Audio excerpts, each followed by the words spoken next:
Our top story then is about Instagram accounts. The charity says teenagers are still being exposed to serious risks online.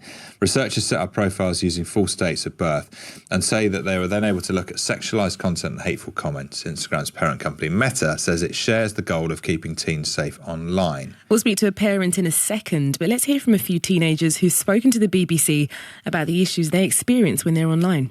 Quite a lot of times you will find older people coming into your comment sections or your DMs. A 57-year-old can act like he's in his 20s and try and talk to you. People go by influencers, big influencers, and they could be living a life that they're not actually living.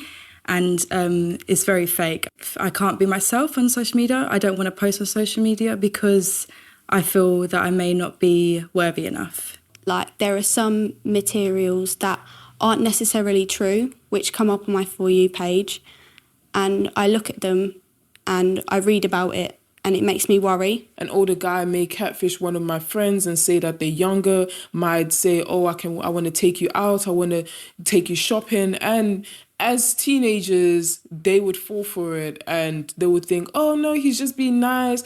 In the most drastic cases, I think radicalise people, because the way algorithms work is just continuously feeding you information which you want to see. I feel this society has made it normal to send nudes and hate crime, or people think it's funny to start fights and hurt people, bully people.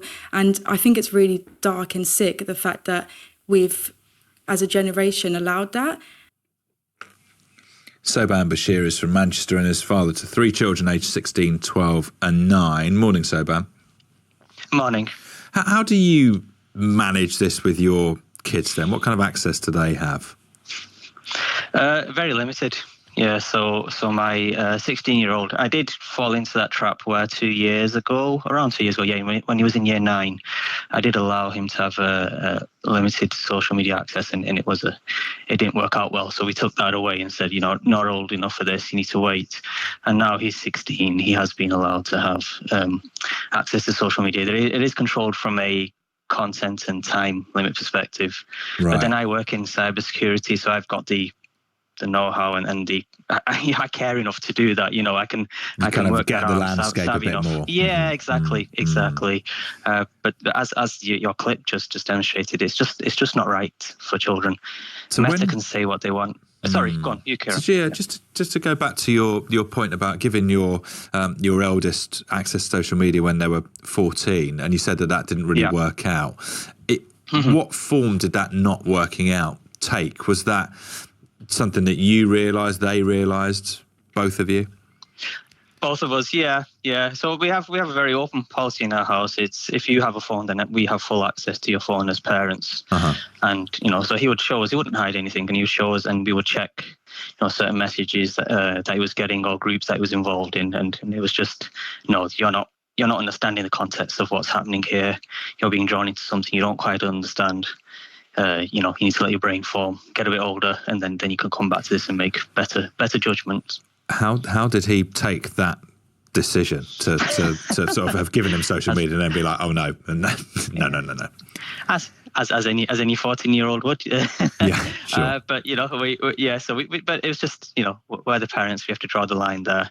You'll understand one day, and that was it. You just have to be firm. You have to ride the tantrums, and eventually they stop. What's your reaction to what we've been hearing about today? So Meta, they launched these teen accounts, but according to the Five Rights Foundation, it's not really working.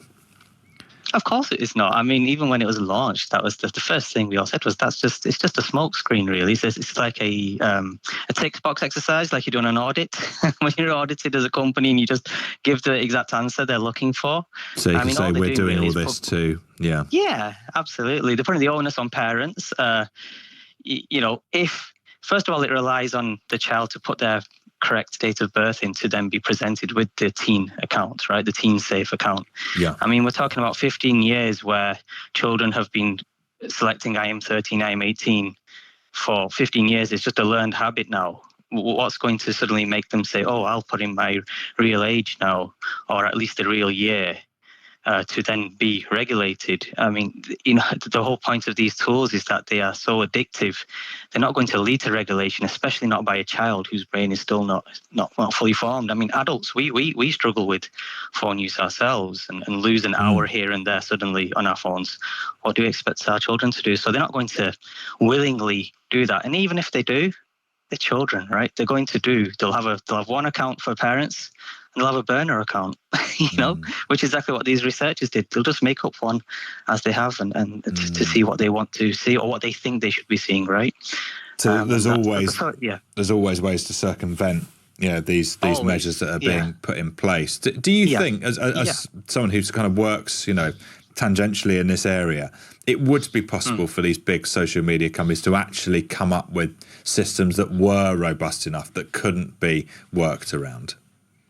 Of course. I mean, look, we're talking about multi-billion-dollar corporations here. They can absolutely invest what is needed to get there, and they would have to work with privacy rights groups to make sure privacy wasn't, broken in that sense. But look, somewhere along the line, something has to change, both from the privacy side, you have to give up a bit, and on the side in order to do age verification and stuff like that. Correct. Absolutely, yes. Yeah. Or really, I mean, again, we're talking from the premise here that the controls are the right thing. No. What we need to be talking about is social media the right thing for young children? Do children under 16 really need access to it?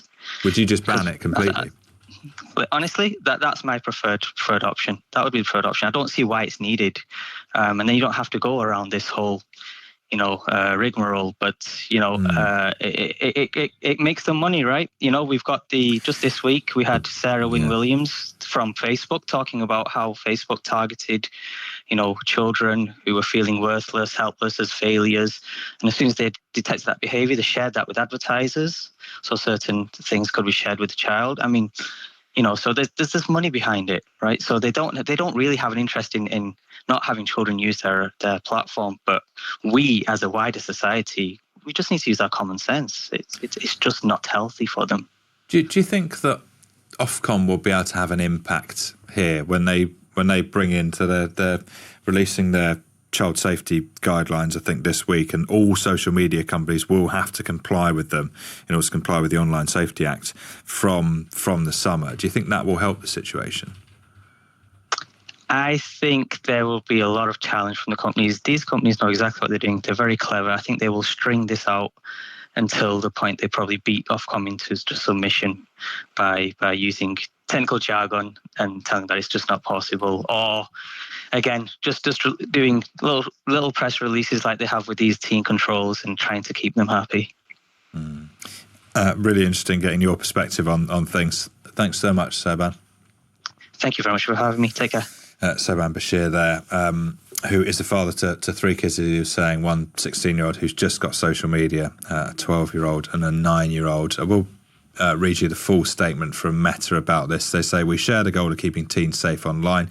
Recently introduced new teen accounts which provide built-in protections for teens, limiting who's contacting them, the content they can see, and the time spent on our apps. Teens in the UK have automatically been moved into these enhanced protections, and under 16s need a parent's permission to change them. We believe teens deserve consistent protections across all the different apps they use, not just our platforms.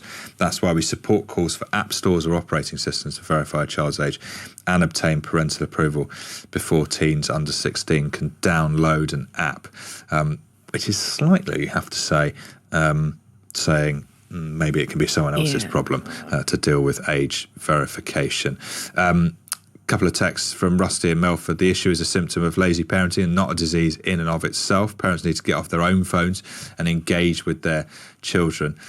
Stop blaming companies. You can't blame the biscuit company for being fat." Social media companies like to talk over in the press that they do everything they can to protect people, but they do nothing to protect users. So this is kind of what Soban was saying, really. "I've reported probably hundreds of accounts that I get contacted on a daily basis from people trying to get me to go onto sexually explicit sites for selling pornographic material that people are trying to undertake fraud through catfish.